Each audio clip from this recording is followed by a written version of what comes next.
So it's coming up to the time of year where farmers are trying to get as much drilling done as possible, and one of the critical factors in this is the soil temperature.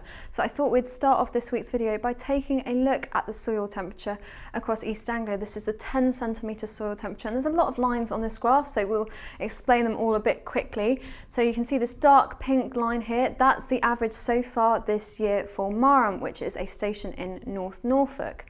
There's a red line here, which is the average for Marham over the last 20 years or so, just to give something for a comparison to. And then there's a spread of the highest and lowest results there as well, just to give us an idea of what's normal for this time of year.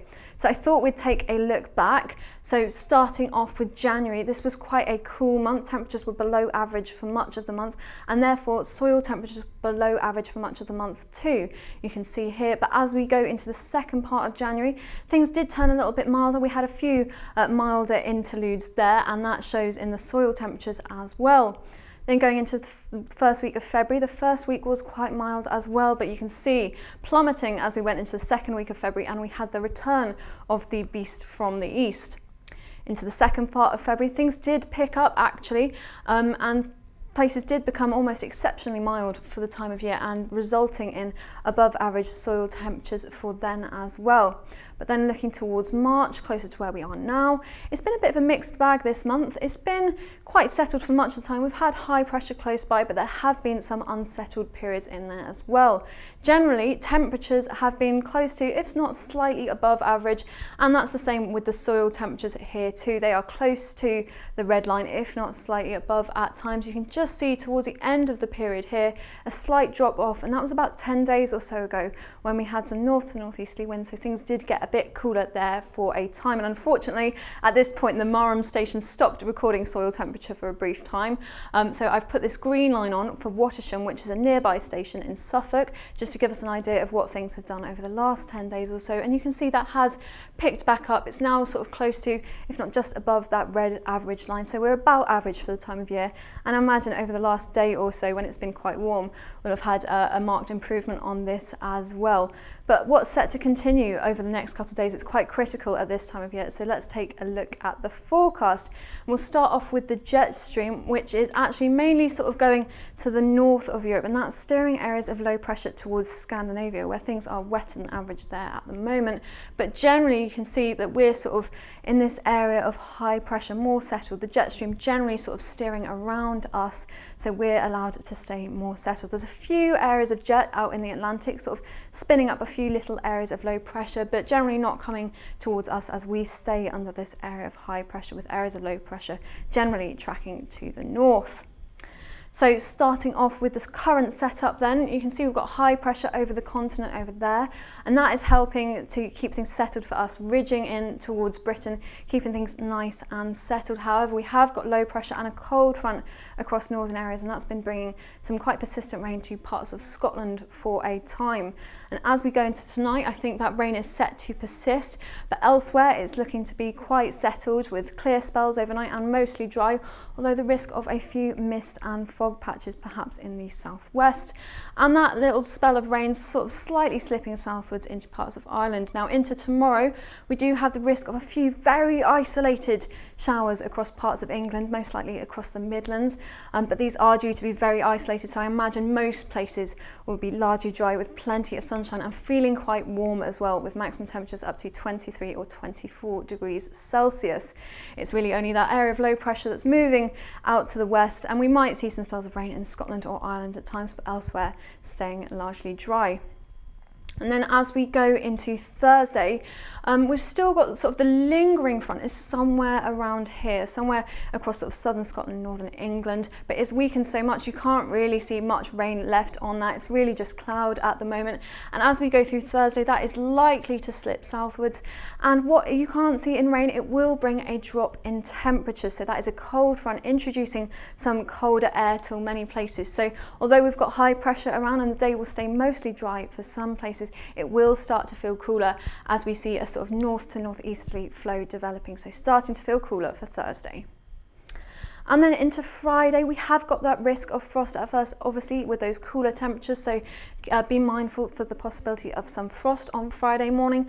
But otherwise, through Friday and into the weekend, we have got high pressure close by, and that is helping to keep things generally settled. So most places will be dry, variable cloud, occasional sunny spells, but feeling cooler as that north to northeasterly flow continues to persist through the weekend.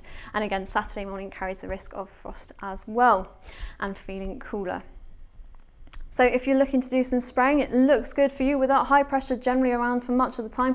We've got a lot of green colours on the map. Those green colours showing the ideal spraying conditions, so light winds and dry conditions. You can see a lot of the green colours on the map, but as that north to northeasterly flow develops, maybe some southeastern parts starting to get a bit breezy at times, so not so good if you're here, but for the rest of the country with high pressure close by, it's looking pretty good. And as always, if you're after more information on the forecast, something a bit more detailed, if you've got some questions about things that you're trying to get done on your farm, the place to go is our forecast hotline. Just call 09065 777675, and we're here between 6 AM and 6 PM every day. Always happy to talk to you. The calls cost £1.55 a minute plus network access charges.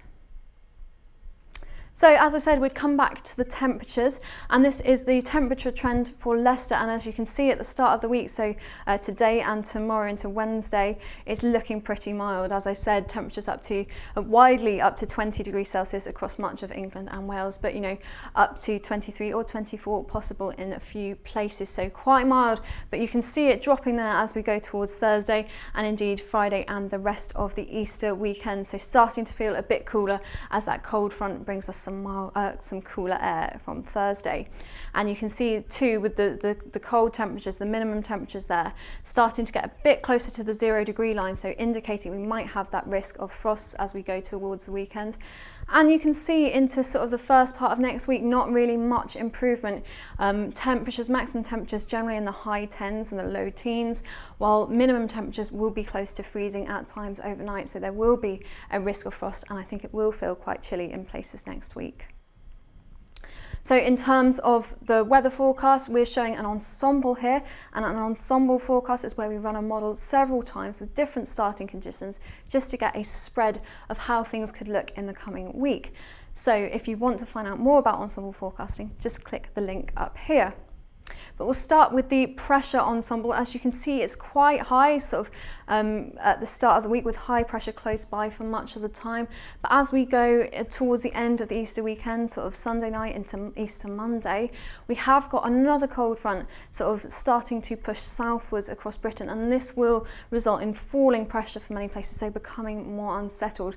That front starting to push into sort of northern areas, so parts of Scotland on Easter Sunday, perhaps bring sort of rain, sleet and snow to many places, and then moving further south through Easter Monday there. So a further risk of rain and sleet, perhaps even snow for some places through Easter Monday, and then generally continuing to be unsettled through much of the week ahead as well. So you can expect further spells of rain, perhaps some sleet and snow mixed in there as well. Taking a look at the air mass temperature, you can see very warm at the start of the week when we've had this nice warm and sunny weather. Going from sort of Thursday kind of time when that cold front comes through, things will drop off a little bit, but that second cold front coming through Sunday night into Monday bring a real drop in those temperatures, in the air mass temperatures. So it's feeling really quite cold, below average temperatures for next week. Although there is a fair spread, most of the models are going for a cooler than average scenario.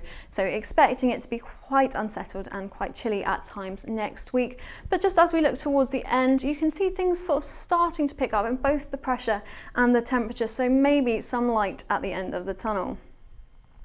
Taking a look at our monthly forecast, and this is for next week, for week 2, and you can see they're really in support of a more unsettled week with these blue colours indicating below average pressure, so unsettled conditions likely for many places, and you can see that reflected in the precipitation anomaly as well. A lot of green colours over the map here, so indicating things will be wetter than average, particularly sort of along sort of eastern and central areas in that north to northeasterly flow at times. But further in towards sort of southeastern Europe, things will be drier under an area of high pressure here. Temperature wise, a lot of those blue colours across the map, so supporting the idea that it will be quite chilly as we go into next week, while sort of southeastern parts of Europe do stay in those red colours, so tending to be above average temperatures here. As we go into week 3, maybe a brief respite is sort of signalled here. You can see those red colours for above average pressure, kind of signalling maybe a return, maybe some ridges of high pressure close to Iceland, ridging in from the northwest into Britain, or some high pressure building over the continent and ridging up from the southeast. So the potential for some ridges of high pressure at times, but low pressure not too far away. So I think there'll still be spells of rain at times, still some areas of low pressure, but maybe slightly more settled as we go into week 3. And you can see it's a pretty mixed bag across much of Europe, really sort of drier than average still in the southeast, while elsewhere is a bit more mixed, but generally wetter than average. So although we might have ridges of high pressure at times, generally most places will have above average rainfall. Temperature wise, a bit of a brief return into these milder than average temperatures, a lot of these pink colours over the map, generally only in sort of southern parts of Britain, while elsewhere in Britain it stays closer to average, maybe even slightly colder than average in northwestern parts at times. And then into week 4, sadly, those blue colours do indicate a bit of a return into a more unsettled pattern. It looks like we'll have a trough of low pressure centred somewhere over Scandinavia, and that's likely to bring us fairly unsettled weather to Britain. So I think we could see occasional spells of showery rain, while further south across southern Europe, it does look to be a little bit more settled. Pressure will be higher over here. Again, reflected in the precipitation anomaly, lots of green colours across northern parts, although it is a bit mixed. There's some whites in there as well, even a few areas of brown indicating drier than average conditions. So a bit of a mixed bag as we go into week 4, while further south, generally more of those brown colours indicating drier than average conditions. Temperature wise, those pink colours for the above average temperatures generally retreating to southern areas too, while I think we could potentially turn cooler than average again as we go into week 4, particularly across northern parts. So to summarise, over the next day or so, it will feel largely dry, sunny and very warm, highs up to 23 or 24 degrees Celsius tomorrow. But as we go into Thursday and that cold front moves southwards, we will see some colder air returning, so feeling a bit chillier from Thursday, and those north to northeasterly winds developing. And with that cold air comes the risk of a few frosty mornings too as we go into the weekend.